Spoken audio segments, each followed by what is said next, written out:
TV Mundo. Aprendiendo y creciendo.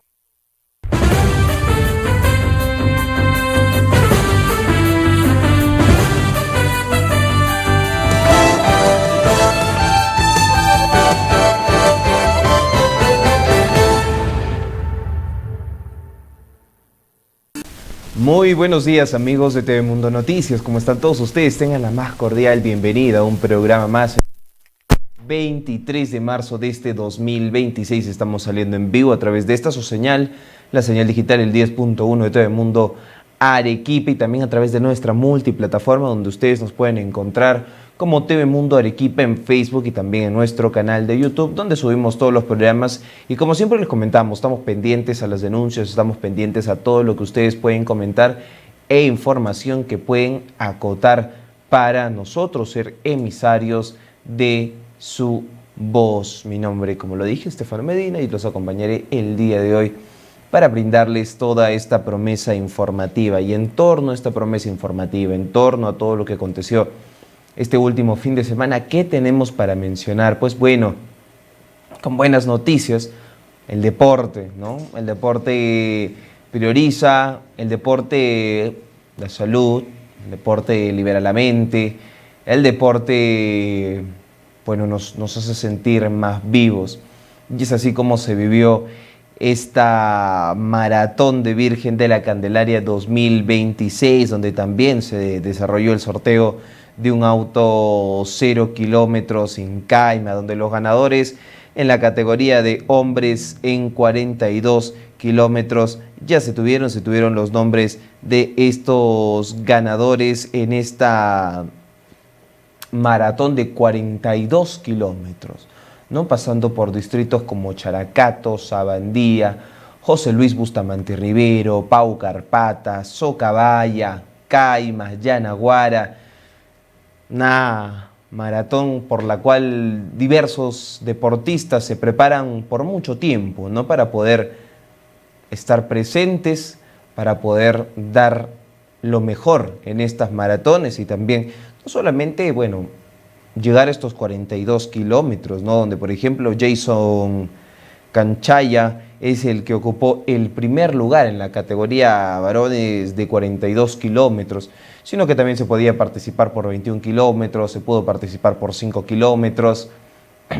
No hay una imposibilidad para participar en esta maratón que se suele desarrollar en torno a la Virgen de la Candelaria. Próximo año tal vez nos podamos animar. Ahora también viene otra que está organizando el FDC Melgar en torno a su aniversario, 5 kilómetros.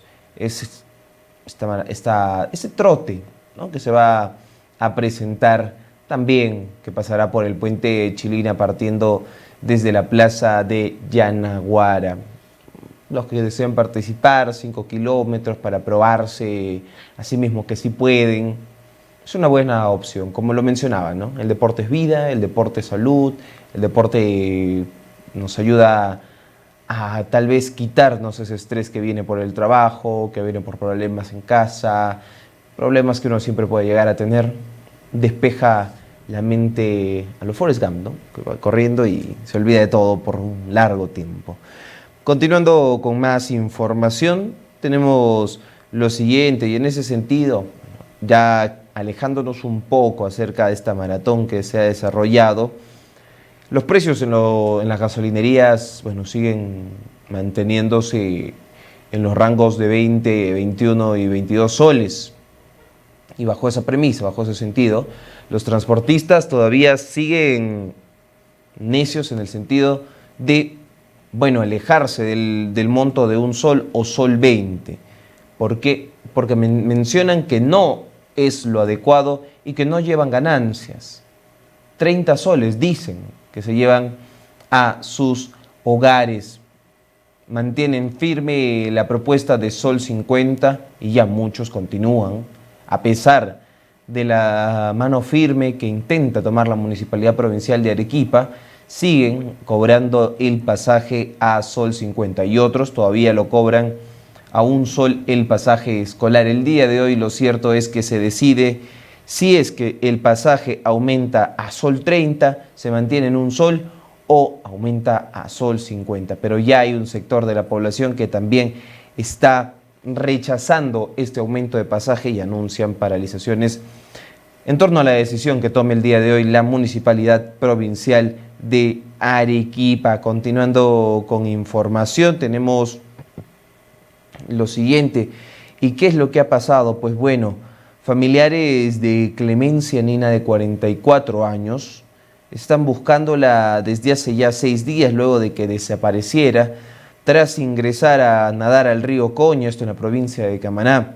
La mujer fue vista la última vez el día 15 de marzo, alrededor de las 11:30 de la mañana, cuando habría sido arrastrada por una fuerte corriente. La policía está realizando las labores de búsqueda y rastreo sin resultados y se concentran en las zonas cercanas a la desembocadura, en caso haya algún tipo de sospecha, ¿no? Porque se expresa que ella estaba acompañada de 3 jóvenes con los cuales habría estado libando licor, y estos dieron versiones contradictorias y luego abandonaron el lugar. Ante ello, la familia exige la intervención inmediata del Ministerio Público para la detención de estos involucrados y se desarrolla una investigación profunda para dar con los hechos y conocer realmente qué es lo que sucedió con esta mujer que ya desapareció hace 6 días tras ingresar al río Ocoña, pero el trasfondo es también nulo, un poco nubloso, porque estaban libando con estos 3 jóvenes y hay declaraciones en las cuales se contradicen. El Ministerio Público debería de actuar en ese sentido. También el día de ayer un vehículo se dio a la fuga tras atropellar a un motociclista y dejarlo herido en la intersección de la avenida Venezuela con la calle Percy Gibson, esto en el cercado de Arequipa. Tras el impacto, la víctima, identificada como Roberto, de 48 años, quedó tendido en la vía con heridas de consideración, mientras el chofer del automóvil se dio a la fuga. Este motociclista fue trasladado al Hospital Honorio Delgado Espinosa para recibir la atención médica inmediata. Pero como lo comentamos, este conductor se dio a la fuga y también hay un video que circula en las redes sociales donde una combi se dio a la fuga, avanzó después de que una persona que manejaba bicicleta impactara contra esta unidad. Ahora, si bien es cierto, en el video se aprecia que el conductor de la combi no tiene ninguna culpa, lo que se juzga acá es dejarlo a su suerte, el motociclista, después de un fuerte impacto, porque venía a velocidad. Después de este fuerte impacto, lo deja a su suerte y sigue su camino, no le presta auxilio. Y eso también es una causal de investigación y puede llevarlo a pasar por situaciones serias. Esta es la información que tenemos en desarrollo. También la de la condena, la confirmación de la condena a 20 años de prisión a Vladimiro Montesinos por el caso Sobres Bomba. El Poder Judicial condenó ya por 20 años al ex asesor presidencial por el delito de homicidio calificado en agravio del periodista, la periodista primero Melissa Alfaro y el ciudadano Víctor Hugo Ruiz en el marco del caso Sobres Bomba. Se confirma la sentencia a Vladimiro Montesinos. También, la Policía Nacional desactivó una bomba que estaba colocada debajo de un volquete, esto en el distrito de Paucarpata, así como lo oyen. Hasta poco a poco llegando esta situación y esta complejidad, porque recordemos nosotros que actos de sicariato, casos de gota a gota, no se observaban en nuestra ciudad. Lo mirábamos en Lima, lo mirábamos lejano y sufrimos una ola bastante fuerte. Posterior a ello, ahora estamos viendo el ataque a los transportistas. El día de ayer también en la Costa Verde, unos sujetos asaltaron unos vehículos que llevaban lingotes de oro. Fielmente a una película se dio ese asalto a estos vehículos que trasladaban este metal preciado, ¿no? Y a lo que voy con todo esto es que no dejemos de lado lo que está sucediendo en la capital, no nos hagamos los de la vista gorda o nos tapemos los ojos, porque esto puede llegar a suceder, se puede ampliar, si lo realizan, lo desarrollan en Lima, ¿por qué no lo pueden hacer en Trujillo, por ejemplo? Que las casas ya están firmadas por las bandas delincuenciales, ya están siendo vigiladas, protegidas por ellas con stickers. ¿Por qué no puedes pasar en nuestra ciudad? No es tan lejano, somos la segunda ciudad más importante del Perú. Y es por eso que se tienen que tomar acciones concretas. Familias están perdiendo a sus padres, a sus hermanos, a sus tíos. Este último ataque a un bus rojo, en el cual falleció el conductor y 2 pasajeros, habla acerca de que una de las pasajeras de 44 años había subido unas cuadras atrás. Habla también acerca de una joven que no tenía más de 30 años, que deja en orfandad a su hijo. Y el mismo conductor, el cobrador, estaba herido. Pasajeros que no tienen la culpa, los conductores tampoco, acerca de la crisis en delincuencia que se está viviendo. Y ahora esta situación puede pasar a nuestra región y a puertas de las elecciones, por eso mencionamos que es importante tomar decisiones. Y estas decisiones las tenemos que tomar a conciencia. Y respecto a esa conciencia tenemos la información, y ustedes conocen, se ha estado mencionando constantemente de que ya se va a desarrollar este debate presidencial. Ya estamos a puertas del debate presidencial en el cual pues vamos a escuchar las propuestas de nuestros candidatos. Vamos a escuchar las propuestas que tienen para todos nosotros. Y acá tenemos, bueno, las imágenes el día de hoy, lunes 23. El tema justamente es ese, el que estamos comentando.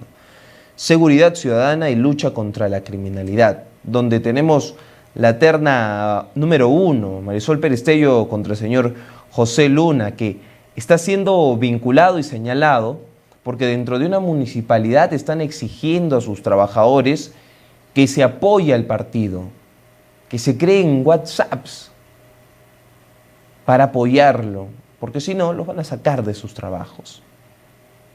Señora Marisol Perestello, que una vez la reconocimos en este foro presidencial, en el cual tenía ideas concretas. Si es de su agrado, si ustedes comparten los ideales de la señora Marisol Perestello, pueden hacerlo. Si ustedes piensan votar por el señor José Luna Gálvez, que se menciona, se comenta, hay una investigación en curso, periodística, en el cual estos jóvenes de Podemos que hablan acerca del señor Luna Gálvez, del señor Urresti, seguridad y otras cosas, pues se menciona que estos jóvenes que pertenecen a este partido, que hacen propaganda política, porque es propaganda, no es publicidad, es propaganda, le daban 200 soles a las personas que participaban en el video. No solamente regalaban los gorritos o los lapiceros. Veamos realmente entonces cuáles son propuestas y quiénes están haciendo otro tipo de estrategias. En la terna 2 vamos a tener al señor Alfonso López Chao, al señor Johnny Lescano y al señor Carlos Álvarez. Interesante por ahí. Bueno, votos se van a repartir como los del señor Alfonso López Chao, como el señor Carlos Álvarez y el señor Johnny Lescano. En la terna 3 vamos a tener otro debate importante, el siempre controversial. Y bueno, creo que le gusta el show, la farándula. Señor Poppy Olivera, junto al señor Wolfgang Grosso, ¿no? Uno de los que se mencionaba que era un outsider, y el señor César Acuña, que también está siendo señalado y desarrollado una investigación porque se está utilizando buses de la Universidad César Vallejo para el traslado de los partidarios. Bastante interesante, ¿no? Cómo se vincula directamente a la universidad con la postulación del señor César Acuña, aparte de los pagos a estos streamers, a estos influencers. Se les está desarrollando pagos, ellos dicen que no, pero entonces, ¿por qué dejan de hacer sus cosas y que apoyan fielmente al señor César Acuña? Que es para los jóvenes, que el bono joven, que el bono vivienda, bueno, vamos alejándonos, creo, de ese lado. Y por último, en la terna 4 tenemos, ahí lo tenemos, gracias. Y en la terna cuarta tenemos al señor José Williams de Avanza País, que por ahí también escuché un par de simpatizantes del señor Williams. Al señor Rafael López Aliaga, que se mantuvo al frente, ¿no?, de en estas elecciones, en estas, bueno, encuestas. Vamos a ver si realmente es lo que parece, ¿no? Y del Partido Verde tenemos al señor Alex González. Ahora, y en el bloque de integridad pública y lucha contra la corrupción, el enfrentamiento va a ser directamente entre el señor López Chao, Alex González y José Williams. Al señor Rafael López Aliaga y Johnny Lescano. Directamente se van a enfrentar estos dos. Tenemos al señor Wolfgang Grosso, Maricel Pérez Tello y Fernando Olivera. Y por último, al señor Carlos Álvarez, José Luna y César Acuña. Esta es la terna que va a estar el día de hoy presente. Desde las 8, ya saben ustedes, el debate presidencial 2026. Marisol Pérez Tello, José Luna, señor también José Williams, Fernando Olivera, Wolfgang Grosso, César Acuña, Johnny Lescano, Carlos Álvarez, López Chao y Alex González estarán el día de hoy para todos ustedes en este debate presidencial. Escuchemos propuestas, observemos, analicemos y ustedes voten por el que ustedes crean va con sus ideas. Y nos despedimos con la siguiente imagen porque tenemos directamente lo que es la encuesta de Datum. Hay una encuesta de Datum que ha salido el día de hoy directamente, donde ya se está viendo, pues bueno, pinceladas de lo que podría ser una segunda vuelta, de lo que sería una segunda vuelta, y nos está ya dando más imagen de quiénes están subiendo en estas encuestas, quiénes son los candidatos que están decayendo, ¿quiénes son los candidatos pues, que están teniendo poco a poco mayor cantidad de simpatizantes? Bueno, y como lo comentamos, una de las sorpresas en esta encuesta de Datum es directamente el señor Coco Nieto, quien está subiendo en las encuestas. Tenemos también, bueno, imágenes de cómo los candidatos todavía se mantienen en la cima, como ahí lo tenemos, la señora Keiko Fujimori, el señor Rafael López Aliaga, al señor López Chao con el señor Carlos Álvarez, que están voto a voto, 6.5, con 5%, como lo mencionamos, Carlos Álvarez, al señor Coco Nieto, que es el que ha tenido un despunte bastante importante, con 4.6%, al señor César Acuña con 3.6%, Wolfgang Grosso, que está cayendo en las encuestas con 2.5%, al señor Belmont, que nadie lo ve, pero poco a poco y solo se mantiene ahí. Hacer una sorpresa podría ser al señor Johnny Lescano, al señor Roberto Sánchez, que también está teniendo este aumento en las encuestas. Por ahí muchos lo mencionan como el nuevo Pedro Castillo. No creo que sea tanto así, pero hay que tomarle especial interés. Por último está el señor George Forsyth y Mario Vizcarra, otros candidatos 9.7%, y todavía hay un porcentaje importante de votantes que no tiene decidido, que es un 18.1%. Ese 18.1% esperemos que con estos debates que se van a desarrollar tengan una elección y bueno, veremos a quiénes son los candidatos que pasen a una segunda vuelta. Esperemos no sean los mismos de este pacto mafioso que tanto conocemos, no sean los mismos que están actualmente en el Congreso de la República y que se están haciendo repartijas tanto en salud y en otros casos, no sean los mismos que tomaron la Defensoría del Pueblo, que tomaron el TC, la Junta Nacional de Justicia, y así tomaron diversas entidades. Esperemos que no sea así. Nosotros vamos a continuar con la información y el consejero regional Osías Ortiz informó que la carretera panamericana sur en Majes está a punto de colapsar afirmó que solo faltan 36 metros para que el derrumbe llegue a la pista principal y a pesar del daño evidente, las empresas Covisur y Covinca no realizan un plan alternativo para el transporte. Hoy por hoy vemos pues la realidad de que tenemos una carretera que tiene un riesgo, conforme Ingemet, a que esto llegue, porque está a 36 metros de la Panamericana, 36 metros, un riesgo a 5 años a que llegue a la Panamericana, y ya no tenemos Panamericana. Puede ser más o menos, ¿no? De acuerdo a los sismos, de acuerdo al avance hídrico también. Se habían informado que habían hecho bastantes mesas de trabajo. ¿Cuántas mesas de trabajo se han hecho solo por la carretera? También había el problema de los agricultores de la zona que han hecho y han reclamado a Autodema. Se ha visto proyectos para que puedan estar también, defender a ellos, ¿no? Sus tierras, lo que afecta a ellos. ¿Se sabe cuántas mesas de trabajo se han hecho y han llegado a algo o han llegado a nada? Hay tres problemas. Uno es el de la comunicación, definitivamente, por la carretera panamericana. El otro es de los agricultores, porque si se cae el parte del canal, son 300 parcelas y que dejarían de abastecer alimentación, dejarían de estar pues teniendo agua. Y el tercer problema es los habitantes que están en el Alto Sigües, por el tema del riesgo que tienen y el comercio y la labor y sus viviendas, porque finalmente pues van a necesitar también ellos seguir trabajando. Entonces, esos tres problemas, se tiene conocimiento, hay muchos meses de trabajo, pero aquí hay una competencia. Muchos dirán, oye, sí es competencia del gobierno regional, y eso ya hay que dejarlo claro. Aquí hay una competencia del Ministerio de Transporte y Comunicaciones, de Provías, pero sobre todo de la concesionaria Covinca. La concesionaria Covinca es la que tiene en propiedad, conforme a ley, esta concesión. Ellos son los que nos cobran diariamente. Parémonos una hora en el peaje y ¿cuánto recaba? La concesionaria no se ha pronunciado hasta ahora porque justamente conversábamos con el gerente de transportes y nos indicaba que ya hay un expediente técnico, si no me equivoco, al Ministerio de Transportes donde ha dado, ¿no?, como que un plan para poder tratar este tema como es la carretera. Ajá. Claro, hay dos vías alternas. Una que hizo el Ministerio de Transporte, que hizo el Ministerio de Transportes a espaldas de Gloria, pero lo hizo en terrenos privados.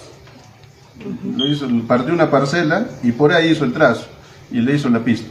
¿Y qué hicieron los propietarios? Cerraron porque es su propiedad privada. Pero hasta el momento no hay la compra y venta, o tampoco no hay la ley de expropiación para que les paguen un justo precio de sus predios. Entonces, no habiendo eso, las vías siguen cerradas por los privados. Entonces, esa vía alterna primigenia no está en funcionamiento. La otra que ha mencionado seguramente el gerente es la que tiene Covinca a nivel de estudios y que lo está presentando. Hasta el día que fuimos a la inspección, que fue hace 3 días, no lo había presentado. Si yo lo he presentado, bien, porque no conocemos el trazo, no sabemos cuánto vale la otra vía, pero la responsable, como bien lo ha dicho usted, es Covinca, que tiene el expediente. Y ella es la que nos debería decir, oye, ¿sabes qué? Hay 10 kilómetros, va a costar tanto y lo voy a ejecutar en tanto tiempo. ¿Y no había esa comunicación? No hay esa comunicación. ¿Y se conoce por dónde iría ese trazo? Es por cerca del Pedregal, se conoce a nivel de idea. Pero ese trazo está en el expediente que Covinca no lo ha presentado hasta la fecha, es lo que tenemos conocimiento. Ocidermin está encargado de supervisar estas Covinca y también como la otra concesionaria, Covisur y Covinca.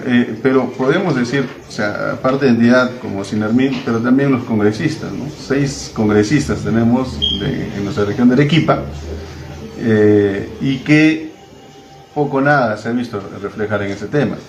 Justo nosotros decíamos que se solicita algo similar que está sonando con Covisur, con este puente de Uchumayo.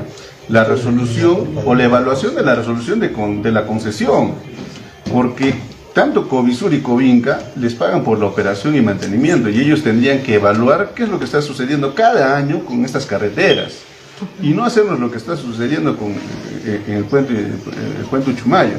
Entonces puede suceder algo similar en el Alto y nos quedamos sin comunicación. Entonces yo creo que es oportuno decirlo, que se solicite también la resolución o la evaluación de la resolución de concesión de estas empresas. Si vemos inacción de estas empresas, ¿se va a hacer alguna denuncia a Covinca, así como se estaba planteando para Covisur?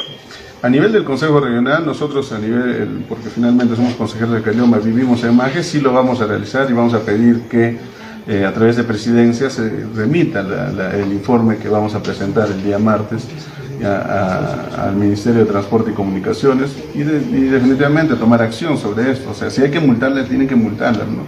Pero como lo hemos hecho en Covisur, pero ahora pues con Covinca tienen que planificar. Y de una vez que presente el expediente, ¿no?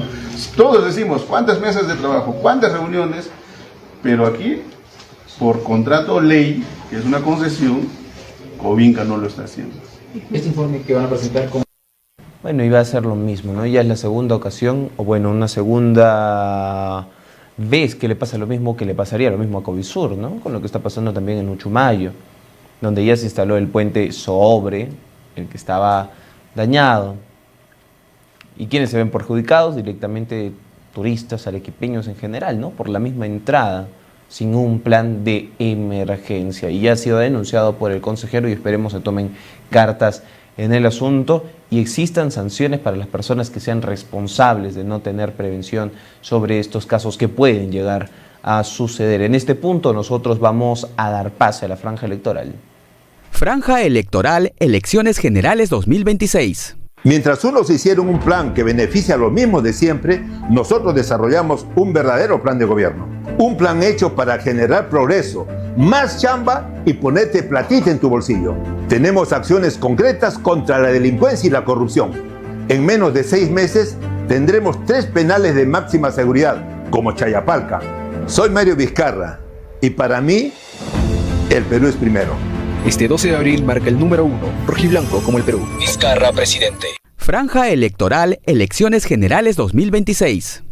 Bueno, vamos a continuar con el programa y en ese sentido el Congreso aprobó por insistencia la norma que establece una pensión para maestros jubilados y cesantes, pese a que la iniciativa había sido observada por el Ejecutivo y el MEF. También alcanzará a los regímenes de los DI, que es el 19990 y también el 20530, la ley número 29944 de reforma magisterial y afiliados al sistema privado de pensiones. Tenemos mucha desconfianza, sinceramente tenemos desconfianza en este Ejecutivo, porque lo que vive el país políticamente, administrativamente es terreno movedizo y eso lo saben ustedes. Hay mucho movimiento que no conlleva a la estabilidad administrativa del país. Pero nosotros vamos a continuar luchando antes que acaben estos 3 meses, exigiéndole al Ejecutivo que reglamente la ley de la forma más correcta que tiene que hacerse. Y esto va a significar lucha, señorita. ¿A cuánto asciende este incremento, disculpe? El incremento que nosotros tenemos obedece a lo que se ha planteado y que ya está aprobado en el Congreso, reitero, que es la cantidad de 3.500 soles, que viene a ser el primer peldaño de la escala remunerativa del Magisterio Nacional. Ahora, lo que se busca es la reglamentación de esta norma, ¿verdad? Lo que se busca es la reglamentación de esta norma. Lo que buscamos nosotros de la reglamentación es que se haga lo más pronto posible, que el presidente de la República tenga que mover los ministerios correspondientes, como es el Minedu, como es el Ministerio de Economía y Finanzas, para que hagan los estudios respectivos, busquen las fuentes de financiamiento y lo haremos a un término feliz. Tengo que reiterar que el magisterio no recibe aumento hace 24 años. Lo que recibimos es un reajuste de 30 soles mensuales, vale decir un sol diario. Bueno, en fin, no sé en qué país vivimos, pero sabemos de que nuestros administradores del Estado pues están pisando cuerda floja por no haber sabido manejar lo que significa la tributación en el país. Hay mucha corrupción. Señor David, ¿hace cuánto tiempo están esperando esta lucha constante de incremento de pensiones? Bueno, nosotros estamos luchando con mucha frecuencia y tenacidad hace 2 años. Hace 2 años que hemos hecho conciencia de que ya no se puede vivir con la cantidad de pensión que nos da el Estado. ¿Cuánto es esa pensión? Nosotros somos a nivel nacional 162.000 maestros y en Arequipa poseemos la cantidad aproximadamente de 7.000 maestros en condición de cesantía y jubilación. Para recordar a la población, ¿cuánto es lo que ganan ustedes aproximadamente? Varía. Son dos, el magisterio cesante y jubilado está bajo 2 regímenes pensionales. Uno que es el 19990, que está en la actualidad vigente, y la 20530, que ya el infame me acuerdo su apellido del presidente, abolió esta ley. Y desde el 2004, los maestros de la 2530 no tenemos un solo sol de aumento. Y los maestros de la 1990, su remuneración pensionaria no pasa de los 850 soles en el mejor de los casos. ¿De los 25-30? De las 25-30 nosotros tenemos un poquito más. ¿Cuánto? Que llegamos a 1.100 más o menos, porque hemos logrado que la deuda social se incremente a nuestras pensiones. ¿Y con este incremento a cuánto llegaría aproximadamente? Nosotros, el incremento es 3.500, es el pendaño. Si el día de mañana el magisterio activo tiene un aumento de 100 soles, se llegaría a 3.600, inmediatamente eso pasa como aumento para el magisterio cesante. ¿Cuántos docentes han fallecido esperando este incremento tan ansiado? Cantidad de maestros han fallecido, siguen muriendo el día de hoy, no solamente por la situación de edad y enfermedad, sino fundamentalmente esperando que el Estado se acuerde que ellos entregaron su vida, que entregaron con mucha vocación, con mucha ética, con mucho valor, con mucha moral, con mucha honradez, su trabajo al Estado. Y eso significa niñez y significa juventud, los baluartes y la base de toda nación, de todo pueblo. Sin embargo, todavía esto no es una ley, ¿no? Se está buscando su reglamentación. Así es. Nosotros buscamos que esto se acabe de una vez por todas con la reglamentación, que debe ser positiva, que tiene que ser obedeciendo a los momentos actuales que estamos viviendo en el país desde el punto de vista de la canasta familiar y también lo que ha significado 24 años de no tener ni un solo sol de aumento de pensión. ¿Cuándo esperan que podría reglamentarse esta situación? Bueno, lo que está señalado por la Constitución son 3 meses que tiene el Ejecutivo de plazo para reglamentarlo, pero nosotros esperamos de que no se utilice todo ese tiempo, sino que se agilice y que en mes y medio, un mes, 2 meses se reglamente satisfactoriamente a nuestra lucha que nosotros hemos iniciado y que no vamos a bajar la guardia, porque una consigna que tenemos nosotros es de que con luchas sí hay victorias. Ahora el presidente. Bueno, y continuando con más información, la SUNAT recuerda el vencimiento para la declaración anual del impuesto a la renta 2025 para personas naturales y jurídicas desde el 26 al 30 de marzo. Los contribuyentes deben verificar su último número de RUC para saber qué día les toca según la fecha establecida. De lo contrario, les generaría multas. Es para orientar a los contribuyentes obligados a presentar la declaración anual del impuesto a la renta de este 2025. Hay contribuyentes que tienen obligación, ya sea porque tienen negocio, rentas de tercera, como también personas naturales. Además está el tema de los contribuyentes que tienen saldo a favor, que pueden acercarse a presentar la declaración anual, ya sea a través del formulario virtual o también aquí les damos el apoyo necesario, respecto a los cuales pueden presentar incluso su solicitud de devolución para que puedan tener el dinero del saldo a favor que tengan. ¿Cuáles son las fechas? Sí, el 26 de marzo se inicia la campaña de término general, sin embargo desde ya pueden presentar la declaración. A partir del 16 de marzo principalmente es para los contribuyentes de rentas de tercera que superen 1.700 unidades impositivas tributarias, y luego vienen los MIPES o pequeños contribuyentes y personas naturales que empieza en mayo.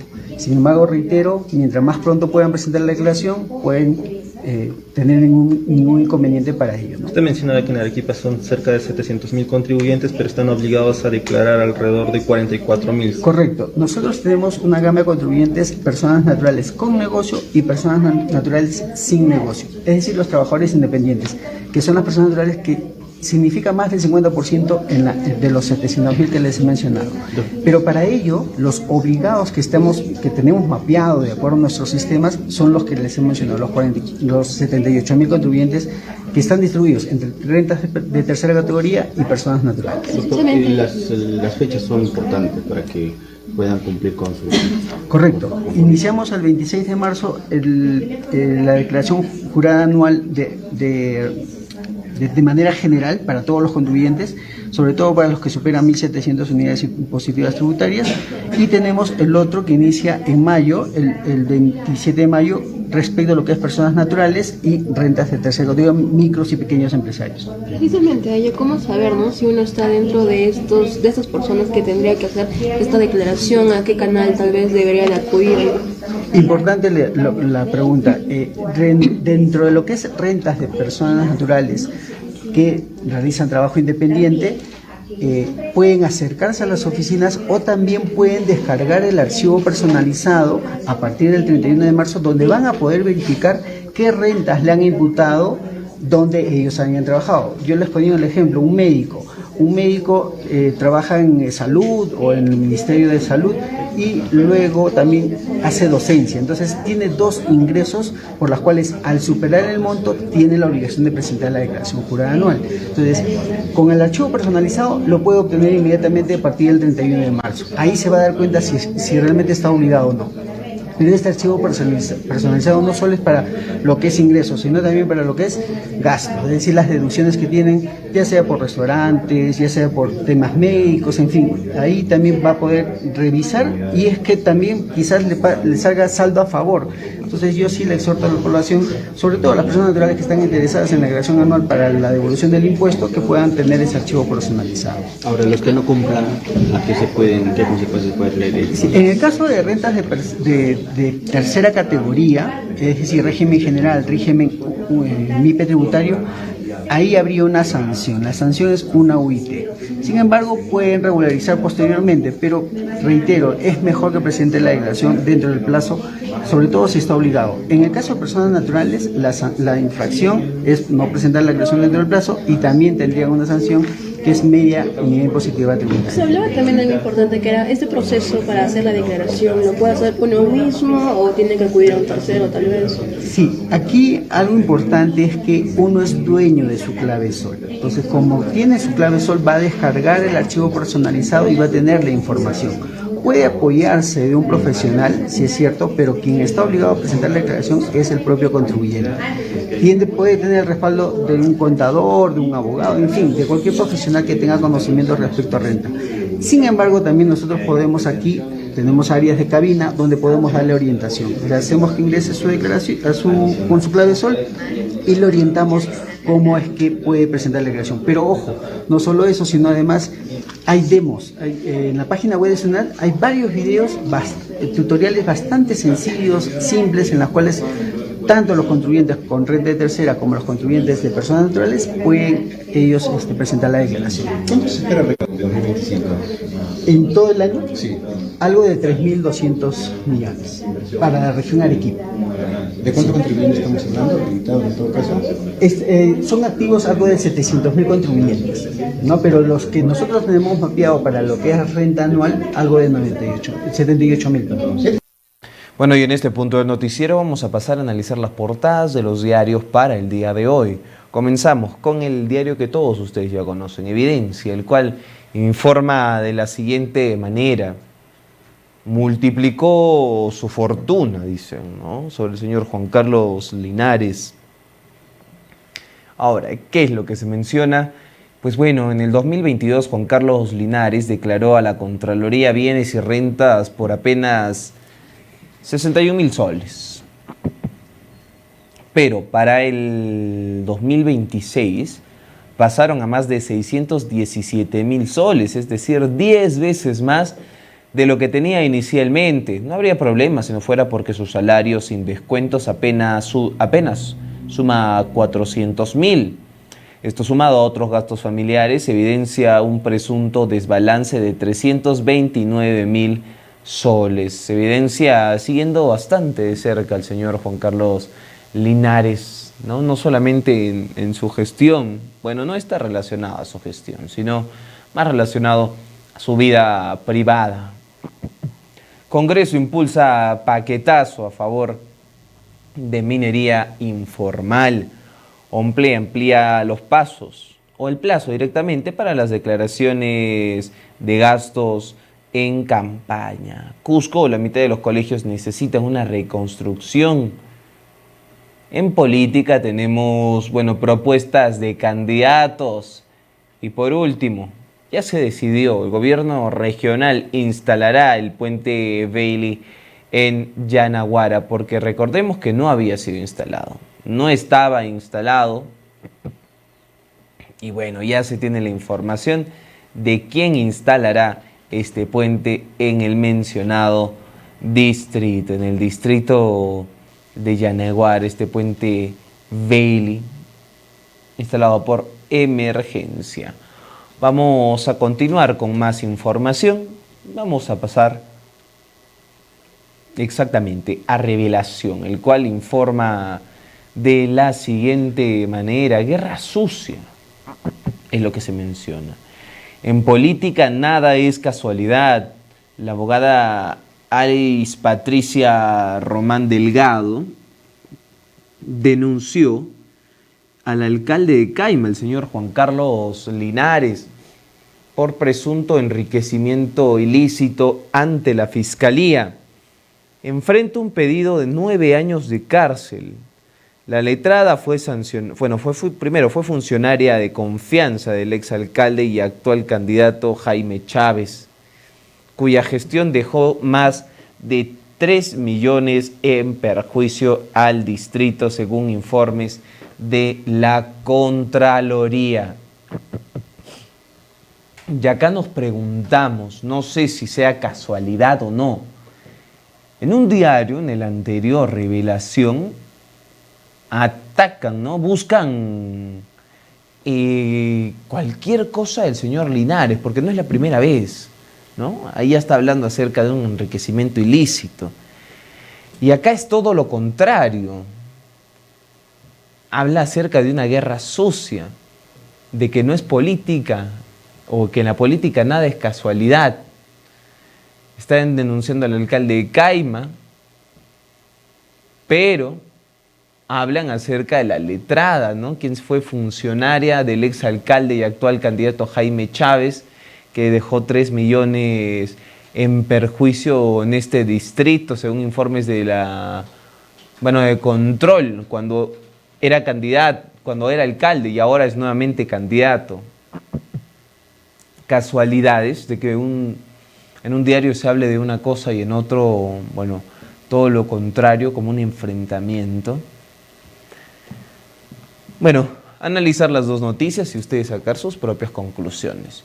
Son más de 10.000 DNIs que siguen sin recogerse en Arequipa a semanas de las elecciones. Recuerden que todavía pueden hacer voto con los DNIs que cuentan, con el azul, con uno que está próximo también a vencer, ¿no? La idea y lo ideal es que puedan sacar su DNI, pero ya se informó que normal pueden hacerlo con el que cuenten. Son 3 iglesias en Caylloma que siguen sin restauración desde el sismo que sucedió en el 2016. Hablan también del Jurado Nacional de Elecciones y el inicio de este debate con 11 candidatos en esta primera jornada. Hablamos también acerca de Netanyahu, que amenaza con atacar a líderes de Irán tras el ataque de misiles, ahora con sus 5 dedos y con un café que sí se derrama. El señor Netanyahu habló acerca del ataque de misiles que recibió.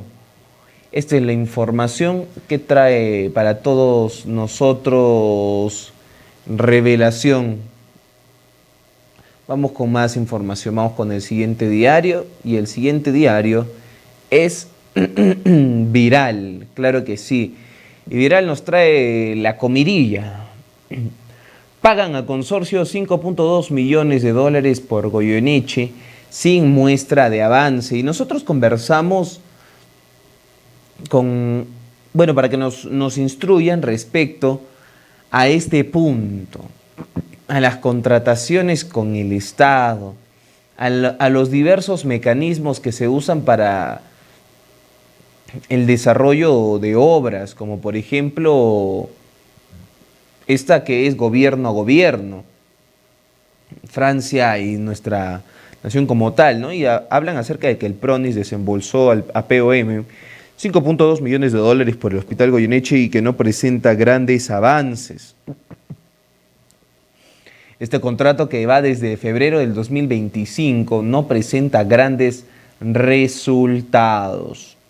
Al consorcio POM Francia por la asistencia técnica del hospital, pero el avance del proyecto es casi nulo. Desde la firma del contrato Estado a Estado en el 2025, los resultados se limitan a documentos preliminares sin evidencia de progreso, a diferencia de proyectos como el IREM Sur. El proyecto hospitalario tiene una inversión de 632.9 millones de soles y contempla la construcción de un establecimiento nivel 3 con 16 unidades productoras de servicios de salud y 15 de soporte. Sin embargo, a la fecha se tiene actividades de planificación, estudios preliminares y elaboración de documentos.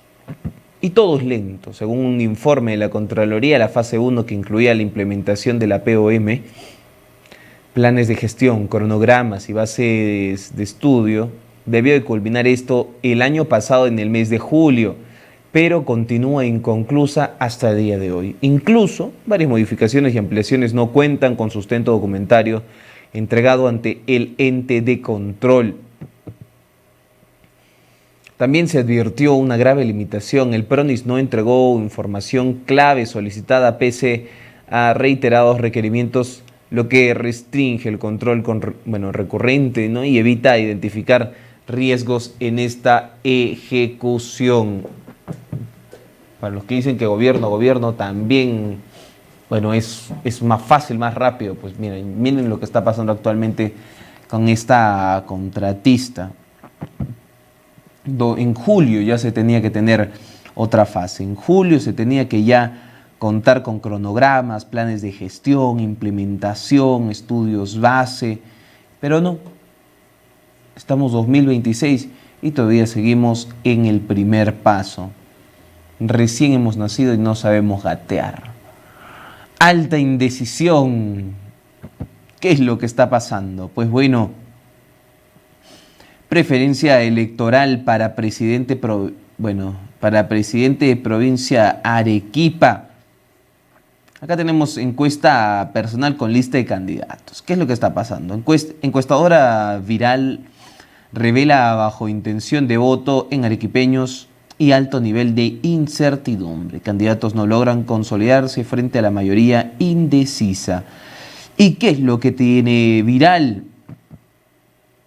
Y la imagen es clara. Señor Alfonso López Chao, ¿qué dice Pablo? Rafael López Aliaga con 6.8, Alfonso López Chao con 11.4, Wolfgang Grosso Costa con 5.7, Carlos Álvarez con 5.2, César Acuña con 4.8, Roberto Sánchez Palomino con 4.3, Keiko Fujimoriguchi 4.1, José Luna Gálvez 3.6, otros 15.7, no saben, opina 38.4. Alto nivel de incertidumbre.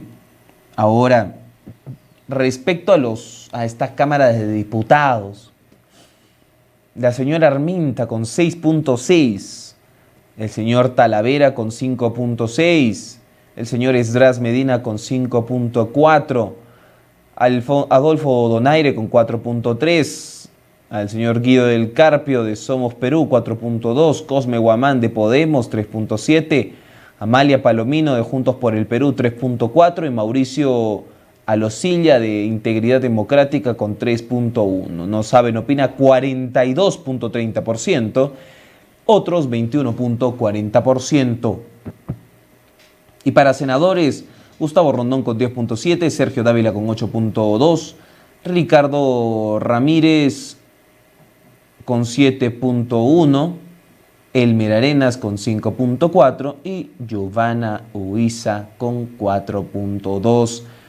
No saben, opina 50.80%. Y va aumentando, ¿no? Mientras mayor desconocimiento por la Cámara de Senadores, la Cámara de Diputados, aumenta el no sabe, no opina. Esta es información que tiene Viral respecto, a la intención de voto en los arequipeños, tanto para la presidencial, senadores y diputados. Hay una tendencia, ¿no?, entre los tres primeros, esos cuatro primeros lugares. Vamos a ver qué es lo que sucede. Vamos a ver qué es lo que sucede en este debate presidencial y si es que posterior a ello, ya que cuando más cerca estamos de las elecciones, se desarrollan con mayor frecuencia estas encuestas o simulaciones de voto. Vamos a ver qué es lo que sucede, vamos a ver qué pasa después de esta situación, este debate presidencial en estos 3 días y después vamos a tener otro bloque más. Pasemos a más información, pasemos al siguiente diario que es El Pueblo, diré. El Pueblo tiene la siguiente información. Cerrón, indecisos son la clave para el sacudón electoral. Ayer hubo también una caravana, creo, de Perú Libre acá en Arequipa. Candidato denuncia exclusión del debate hoy. Vladimir Cerrón pone en el centro de la contienda al 57% de los electores indecisos, a quienes considera la fuerza decisiva que podría redefinir el rumbo político del país.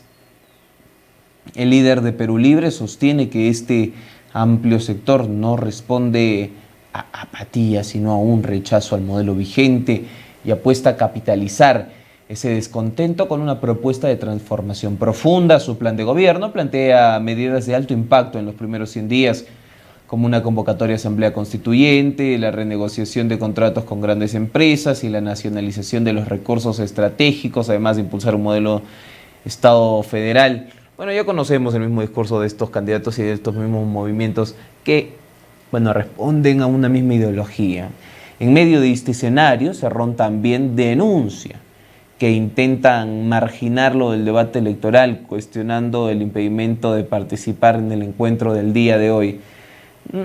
Un pobrecito, ¿no? Está siendo marginado porque tiene una orden de captura y no puede participar vía Zoom, ¿no? Violando la ley, directamente haciendo en vivos por TikTok, haciendo campaña cuando cuando tiene una orden de captura, es prófugo de la justicia y aún así, y observen y vean este colmo completamente, aún así se permite que sea candidato presidencial.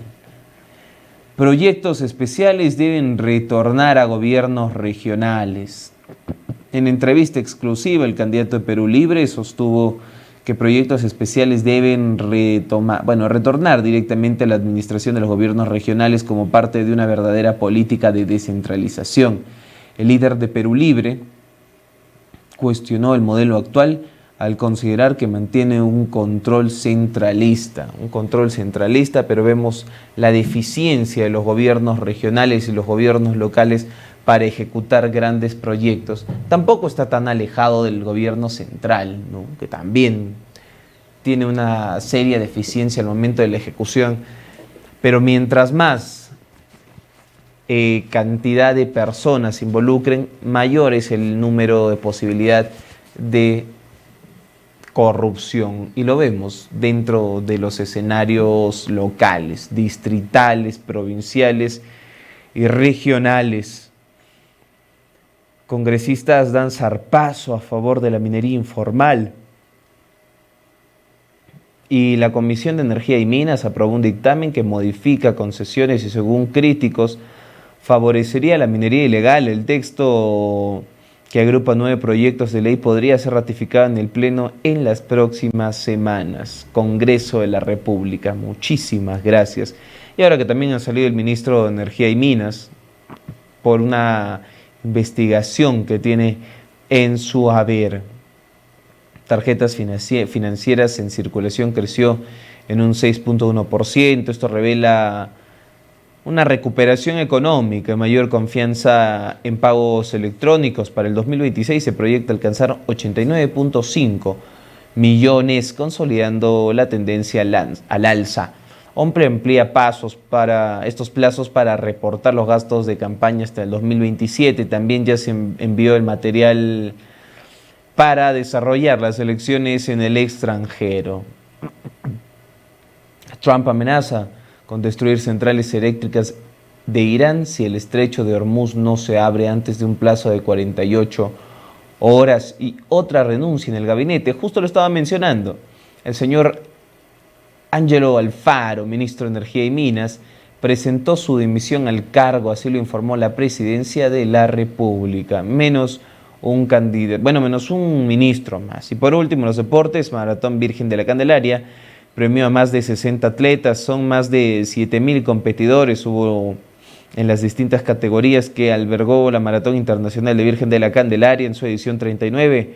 Aide Loaiza Aguamán de Cusco fue la ganadora en 42 kilómetros, mientras que en varones lo hizo Jason Canchanya, que es de Junín. Vamos con más. Vamos con la República. López Chao propone crear un fondo soberano de riqueza. Candidato presidencial considera invertir parte de las reservas del BCR. Ese es el candidato también que está arriba. Al igual que en Noruega, Abu Dhabi, Kuwait y Chile, el Fondo Soberano invertirá en acciones, bienes raíces y el financiamiento de proyectos estratégicos en el país. El líder de Ahora Nación señala que Julio Velarde se mantendrá al frente del Banco Central y como tal presidirá el Fondo de Inversión Estatal. Candidato López Chao. Violento asalto en el circuito de playas. Un grupo armado con pistolas y fusiles de guerra asaltó 2 automóviles donde se transportaban barras de oro a la altura de la avenida Rafael Escardó. Esto en San Miguel. La policía llegó para atender a los heridos cuando los delincuentes en camionetas y motocicletas ya habían huido del lugar. Este asalto, estos vehículos que transportaban barras o lingotes de oro. Fiscalía investiga a López Aliaga por generar deudas a la Municipalidad de Lima. Hoy día inician los debates presidenciales. Bandas de extorsionadores infiltran en empresas de transporte.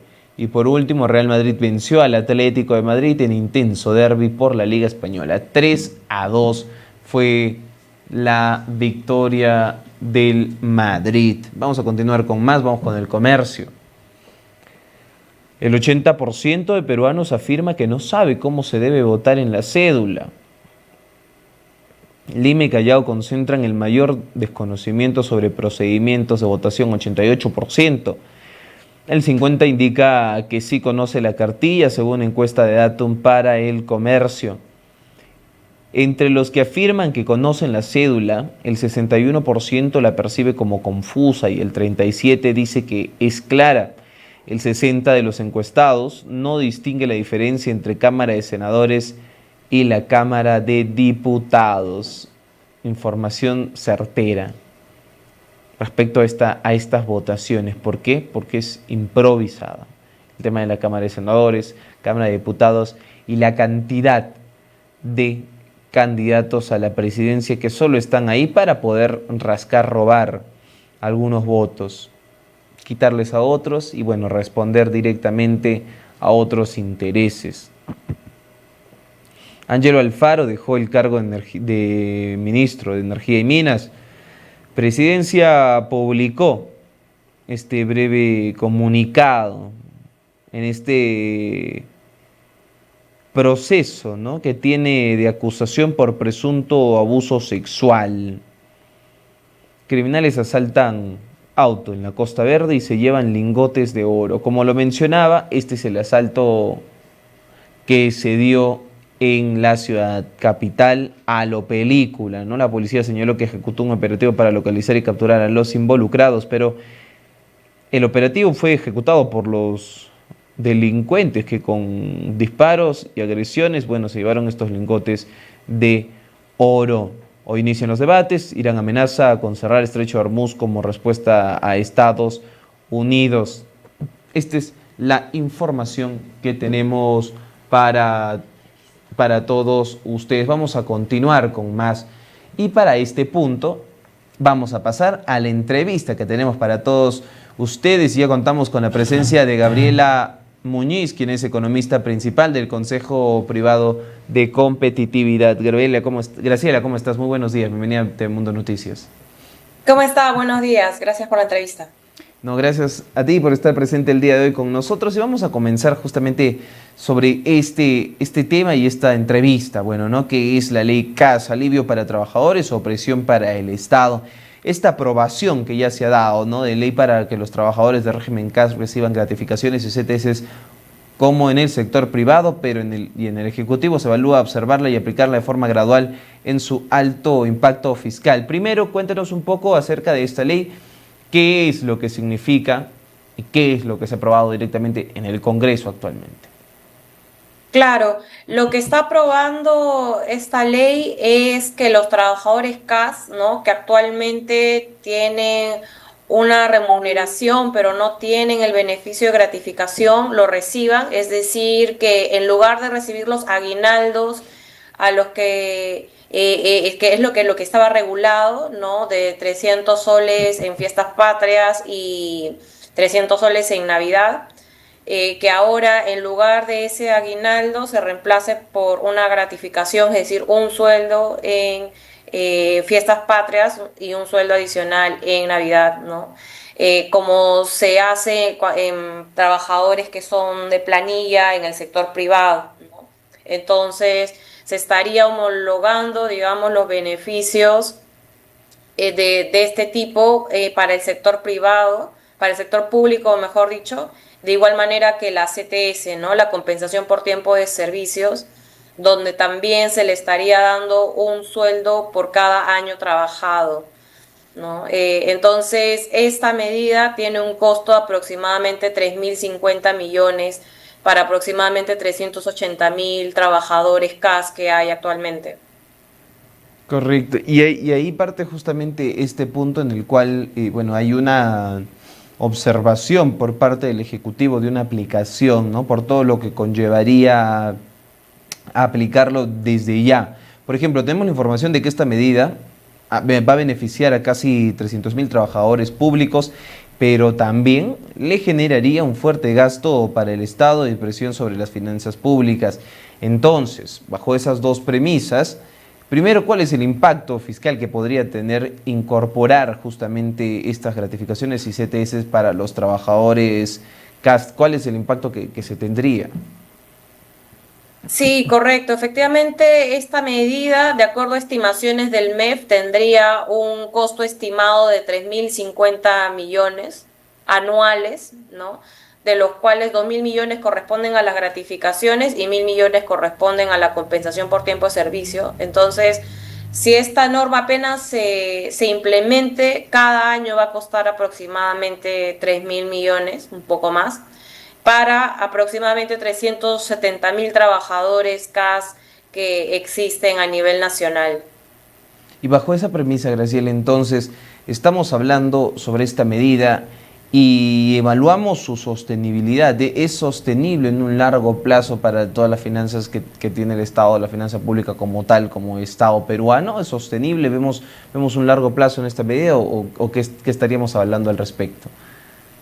Sí, o sea, en efecto, la alerta en términos fiscales es la insostenibilidad de este tipo de medidas que se están dando no de manera aislada, porque esta no es la única medida, además, que se está planteando desde el Congreso en términos de remuneraciones y pensiones. No hace mucho, hace algunas semanas, hubo también la aprobación desde el Congreso de la ley del régimen pensionario y policial, donde se está prácticamente regresando a la cédula viva para el personal militar y policial, entonces que recibirían una jubilación similar a su remuneración, equivalente a la remuneración, y eso equivaldría a 3.800 millones de soles.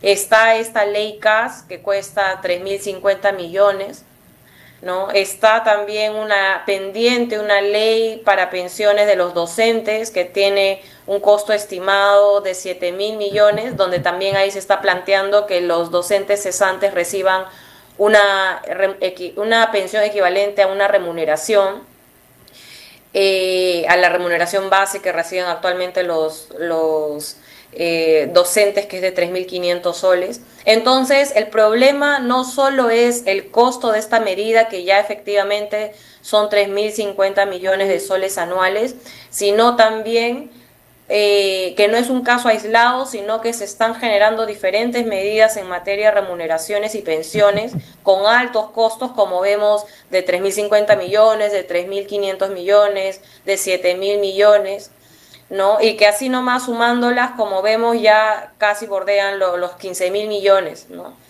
Entonces, anuales. Entonces, por ahí va el tema de la preocupación de estar generando incrementos en una partida tan rígida como es la de remuneraciones y pensiones, porque como intuimos, cuando se aprueban estas medidas, luego recortar gastos por este lado ya no es tan fácil, ¿no? Sí. Así es, sí, tienes bastante razón. Y en ese sentido, justamente, hablando ya como tal de tema del trabajo, de la perspectiva laboral y todo ese punto, en ese sentido, bueno, ha sido aplaudido por muchos la aprobación que se ha dado en el Congreso respecto a una equidad laboral y diversos puntos, pero ¿qué es lo que sucede frente a otros, bueno, regímenes del sector público? Hemos estado hablando de otras pensiones que se dan a los profesores, por el tema de la policía también, pero ¿qué es lo que sucede justamente en esta equidad laboral como tal con otros regímenes del sector público? También podría despertar otro tipo de justamente, bueno, para lograr esta equidad como tal. ¿Qué podría suceder en ese sentido, ya hablando socialmente? Correcto, esta observación que usted realiza es clave, porque también es parte de las preocupaciones. No es solo analizar esta medida, sino, como decíamos, todas las demás medidas en términos de materia de remuneraciones y pensiones, eso por un lado, pero también está este efecto réplica que genera, este potencial efecto réplica que genera en los otros regímenes, ¿no? Que no perciben actualmente estos beneficios. Entonces, por eso es que estas medidas no se deben analizar de una manera aislada, ¿no? Sino que ver los efectos tanto de normas parecidas como también de otros trabajadores que también tienen las mismas justificaciones para perseguir los mismos beneficios, ¿no? Entonces, por eso decíamos, en las pensiones de los docentes cesantes, de los militares y policiales, lo mismo podrían decir, por ejemplo, en el sector salud, los médicos, las enfermeras, porque ellos no recibirían una pensión similar al jubilarse, ¿no? O, como bien dice, los diferentes regímenes de empleo que hay en el sector público, ¿por qué no recibirían también los mismos beneficios, ¿no? La 276, todos los diferentes tipos de trabajadores que hay, ¿no? Entonces se comienza a generar un desequilibrio, una inequidad en el propio sistema por beneficiar a un grupo, y entonces a la larga lo que va a pasar es que estos otros trabajadores van a solicitar los mismos beneficios, y entonces el costo ya no es solo los 3.050 millones, sino en realidad todo lo que generó alrededor, que es la homologación de beneficios para el resto de trabajadores, ¿no? Entonces, eso es lo que lo hace insostenible, eso es lo que encarece, además de lo que el espejo que también tiene en el sector privado, porque de igual manera en el sector privado también pueden decir por qué alguien de mi mismo perfil ahora en el sector público recibe estos beneficios y nosotros no, ¿no? ¿Por qué los docentes de colegio privado no recibirían los mismos beneficios de docentes de colegio público, por ejemplo, ¿no? Entonces, se van generando esas inequidades que al final, por el lado del sector privado, generan una presión a los costos del sector privado, y por el lado del sector público también generan una presión, un incremento de este tipo de gasto rígido, ¿no? Así es, Graciela, y entonces ahí partimos justamente con el análisis inicial primero que hicimos del tema económico, del costo fiscal que le generaría a nuestro país, pero como lo estamos mencionando, bueno, como lo has mencionado como tal, va mucho más allá ¿no? de sector público como tal, ¿no? Sino que también ya podría llegar al sector privado, y ahí podríamos hablar acerca de la sostenibilidad también, si es que ellos podrían asumir estos gastos como privados. Ahora, ya para ir englobando y cerrando la entrevista, hablamos al inicio acerca también de una propuesta, ¿no? una evaluación de aplicarla de forma gradual por este alto costo, bueno, que implicaría como tal. Y en ese sentido, la pregunta va respecto a cómo aplicar, cuál sería el mecanismo adecuado para comenzar a implementar de forma adecuada sin desestabilizar la economía actual de nuestro país. Claro, es que el problema es, no hay como un punto intermedio, ¿no? O sea, lo que debería hacer el Poder Ejecutivo en general es el tema de generar primero en términos de pensiones, generar una propuesta integral, o sea, un análisis integral de los pensionistas y qué solución, porque sabemos que está pendiente una reforma del sistema de pensiones, ¿no? Que no ha encontrado una solución al problema, pero que lo que están generando estas normas que está aprobando el Congreso es un desorden por régimen, ¿no? O sea, diferencias de acceso a pensiones por regímenes, entonces generando costos altísimos. Entonces, si ya se está generando eso, se tiene que ver como Poder Ejecutivo cuál sería la propuesta de solución que englobe y analice de manera universal, digamos, es decir, considerando a todos los beneficiarios, cuál es el punto intermedio que es viable en términos fiscales, ¿no? Y la progresividad de cómo atender eso. Eso por un lado. De igual manera, en lo que es, digamos, la estructura de la carrera pública, cómo deberían ser las escalas salariales, cómo deberían ser los beneficios, todo esto que estaba pendiente, que era parte de lo que Servir tendría que haber hecho, ¿no?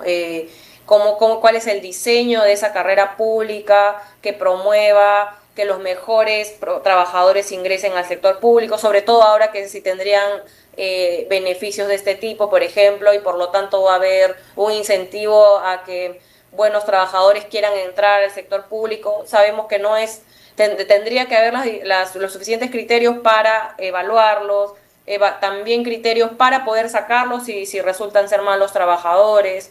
Entonces, todas esas contingencias que son parte del diseño de una carrera pública meritocrática no ha habido, ¿no? Entonces, digamos, hay este retraso, este incumplimiento de estas normas importantes como son los regímenes, como la regulación de los regímenes pensionarios, la regulación de los regímenes salariales, que no se ha dado y que y en que ante ese retraso está generando o está dejando que estas medidas, iniciativas por parte del Congreso salgan, prosperen, ¿no?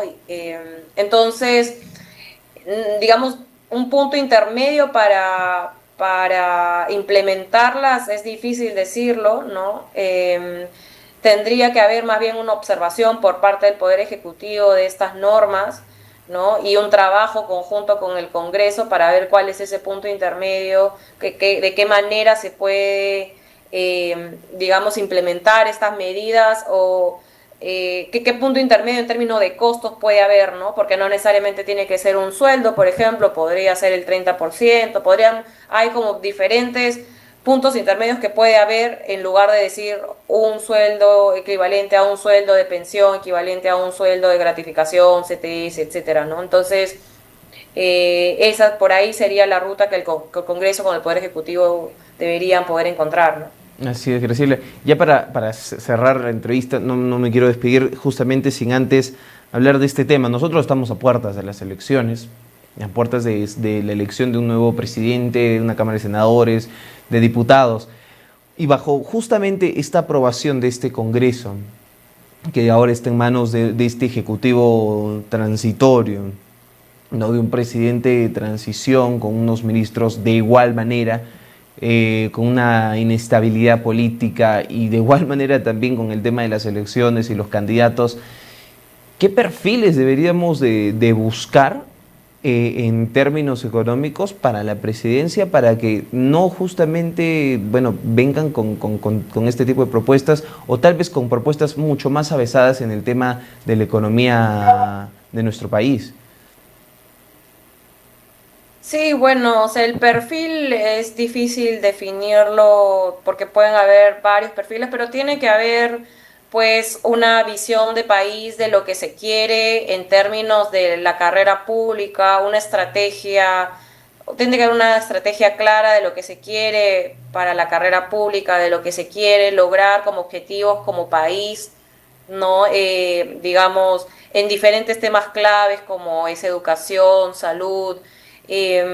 Lo que estamos viendo en general es una despreocupación, una desatención de las principales, digamos, políticas públicas, ¿no? que se generan desde el sector público, porque digamos el sector privado está avanzando, hay el crecimiento económico que seguimos teniendo ha sido gracias al crecimiento de la inversión privada, hay cierta estabilidad macroeconómica, hay una estabilidad macroeconómica que permite generar una buena base para que el sector privado siga creciendo y eso es lo que ha estado pasando este último año, estos últimos años. Pero digamos todas las políticas que corresponden al sector estatal e impulsar, como es la mejora de la educación, de la calidad educativa, de los puestos de salud, ¿no? De cómo hacer que los trabajadores actualmente del sector de la carrera pública sean más eficientes, ¿no? En los diferentes niveles de gobierno, regional, local, nacional. La infraestructura en general, la inversión pública, que digamos todas las carreteras, los colegios, los centros de salud logren construirse, ¿no? En un tiempo más corto. Entonces, todo eso que corresponde al sector público, no vemos que haya una dirección, digamos, desde las cabezas del Poder Ejecutivo, ¿no? Que haya realmente como una priorización de esa agenda pública, ¿no? Entonces vemos por el contrario más bien como en un plano político, como más bien concentrando esfuerzos en justamente buscar un trabajo con el Congreso en términos políticos, pero hay mucho descuido de lo que es la agenda pública, ¿no? Entonces necesitamos eso, ¿no? Necesitamos un poder ejecutivo y un poder legislativo también, porque es un trabajo conjunto, que realmente tenga una mirada más integral y una visión de qué medidas públicas se quieren impulsar, ¿no? En lugar de pensar como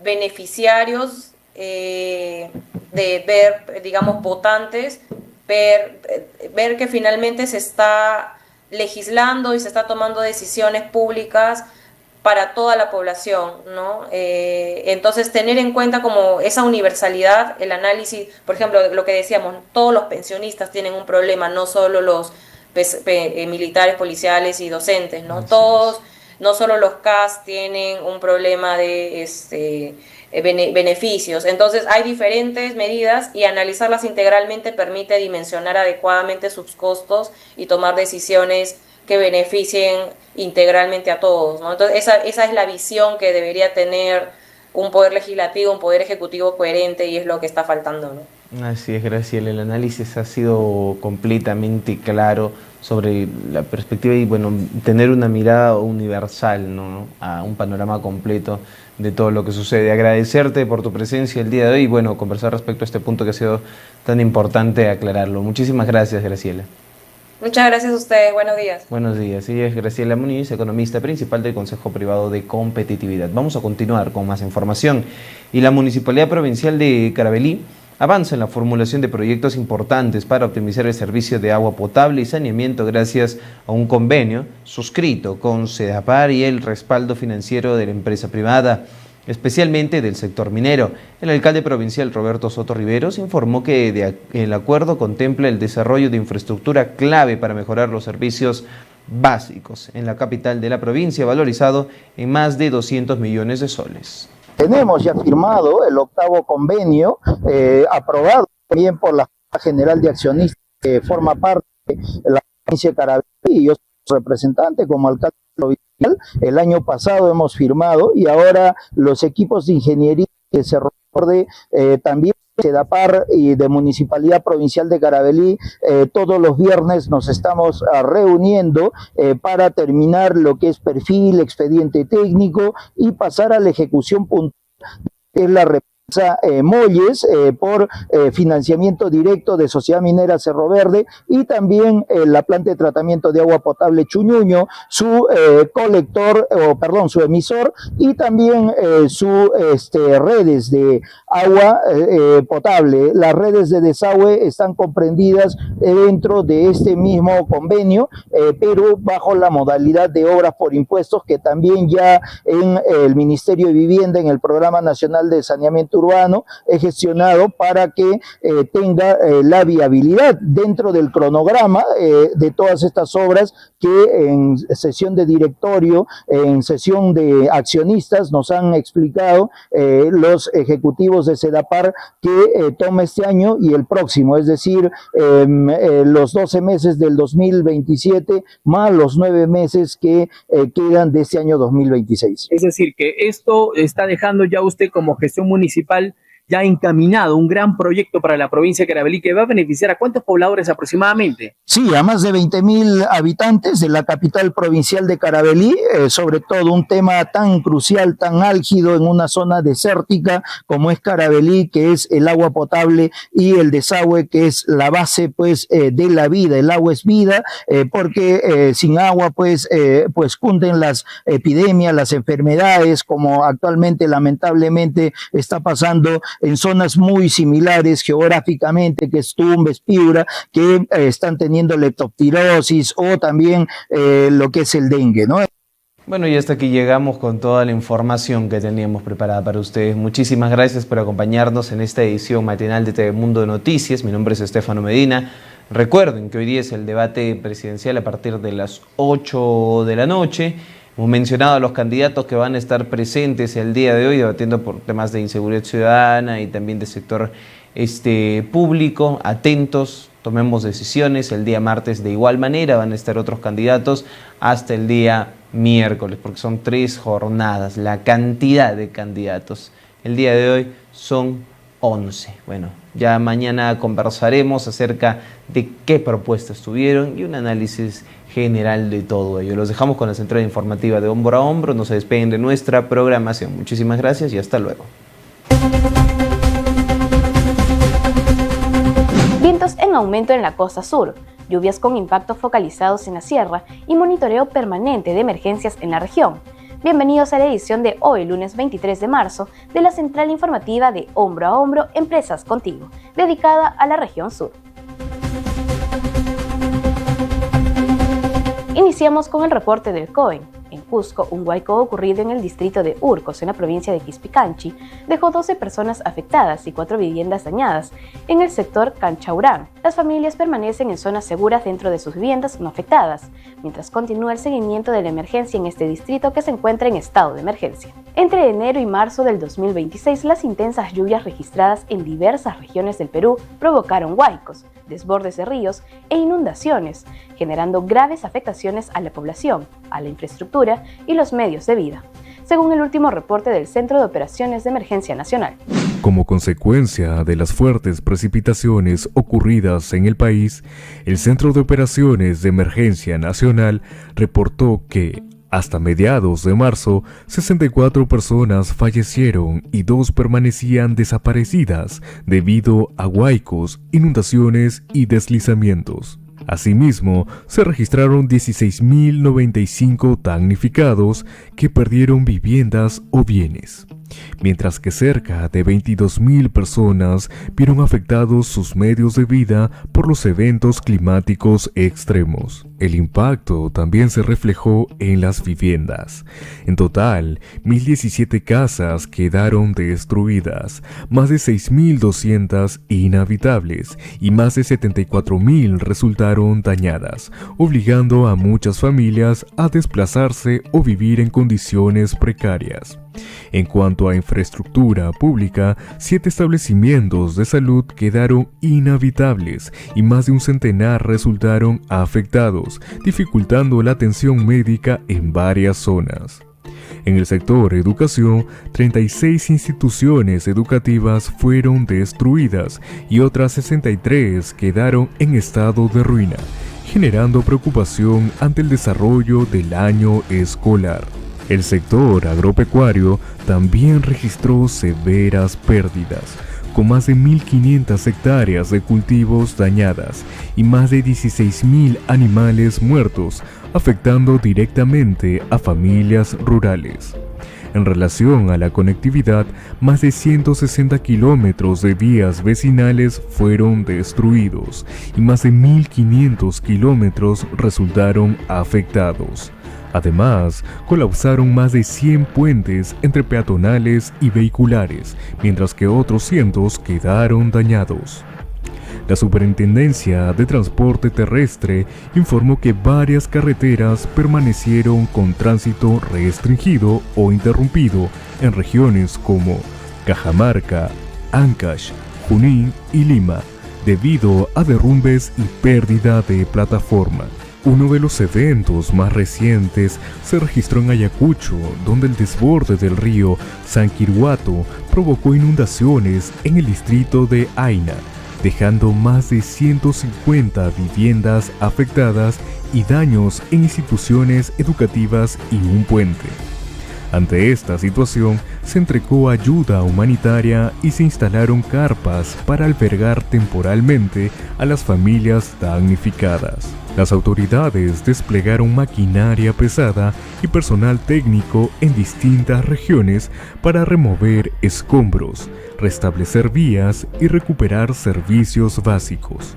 Además, el Ministerio de Vivienda activó el bono de arrendamiento de emergencia, que otorgó un apoyo económico mensual a las familias cuyas viviendas quedaron inhabitables, como parte de las medidas de atención frente a la crisis. Ante este tipo de emergencias, se recomendó a la población evitar cruzar ríos o zonas inundadas, mantenerse informada a través de canales oficiales y preparar una mochila de emergencia con agua, alimentos no perecibles y documentos importantes. También se aconsejó reforzar techos y estructuras de las viviendas, identificar rutas de evacuación seguras y alejarse de laderas o quebradas ante el riesgo de huaicos o deslizamientos. Continuamos con el tsunami. Se prevé que entre el domingo 22 y el martes 24 de marzo incremente la velocidad del viento en la costa de Arequipa, Ica, Moquegua y Tacna. Estas condiciones podrían generar el levantamiento de polvo y arena, así como la reducción de la visibilidad horizontal. Además, se espera la presencia de niebla o neblina en zonas cercanas al litoral, especialmente durante la madrugada, la mañana y el atardecer. Para este periodo, los vientos podrían alcanzar hasta los 46 km por hora en la costa de Ica, siendo el valor más alto, mientras que en el resto del litoral sur se estiman velocidades cercanas a los 20 km por hora. Desde la central informativa de Hombro a Hombro, recomendamos tomar precauciones al conducir, asegurar techos livianos y evitar actividades al aire libre en zonas expuestas. Revisamos ahora el estado de las represas. En Arequipa, el reservorio Pillones alcanzó el 90% de su capacidad, aunque registró una ligera disminución. En tanto, Condorama llegó a 68% y El Pañe a 66%, ambos con un incremento en sus niveles. En Cusco, el reservorio Sivinacocha alcanzó el 81%, mostrando una recuperación respecto a la semana anterior. Por su parte, en Moquegua, el reservorio Pasto Grande registró un 82% con una leve disminución, mientras que en Tacna, el reservorio Aricota se mantiene alrededor del 81%. Estos niveles reflejan un comportamiento variable en la disponibilidad hídrica de la región. Seguimos contigo después de la pausa con más prevención. Luchar por algo, por un ideal. Apoyo y solidaridad. Una ayuda mutua, ayudarse uno al otro, en cualquier circunstancia que pueda pasar. Trabajar en equipo y apoyarse mutuamente. Y apoyarnos cuando hay problemas. Trabajar juntos. Hombro a hombro es eso y mucho más. Somos cientos de empresas que trabajamos contigo en caso de desastres de gran magnitud. Continuamos con el reporte del Instituto Geofísico del Perú. Entre el 1 al 20 de marzo se registraron 43 sismos a nivel nacional. Los dos con mayor magnitud fueron en Cusco con una magnitud de 4.9 en Espinar y en Ica con un movimiento sísmico de 4.9 frente a Nazca. Recordemos mantener la calma y tener siempre identificadas nuestras zonas seguras. En relación con incendios forestales, el CERFOR reporta 150 focos de calor en la región sur durante la última semana, con mayor concentración en Arequipa con 79, seguida de Ica con 40 y Cusco con 13. También se registran 8 en Tacna, 6 en Puno y 2 tanto en Apurímac como en Moquegua. La tendencia se mantiene activa, por lo que se hace un llamado a evitar quemas y usar el fuego con responsabilidad. Finalmente, desde Produce, se recuerda que diversas especies se encuentran bajo regulación para proteger su sostenibilidad. El camarón de río continúa en veda hasta el 31 de marzo en Arequipa, al igual que el ispi en Puno hasta el 30 de abril y el carachi amarillo hasta el 31 de marzo. Otras especies como la trucha arcoíris, el pejerrey argentino, la chita, el chanque y el tiburón martillo se encuentran sin veda pero bajo pesca responsable. Respetar estas disposiciones es clave para preservar nuestros recursos marinos.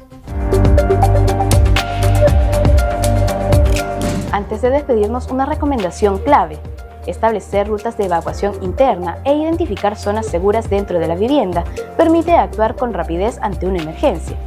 Esta planificación reduce la desorientación, facilita una salida ordenada y protege a todos los integrantes del hogar. Llegamos al final de esta edición de la Central Informativa de Hombro a Hombro, Empresas Contigo.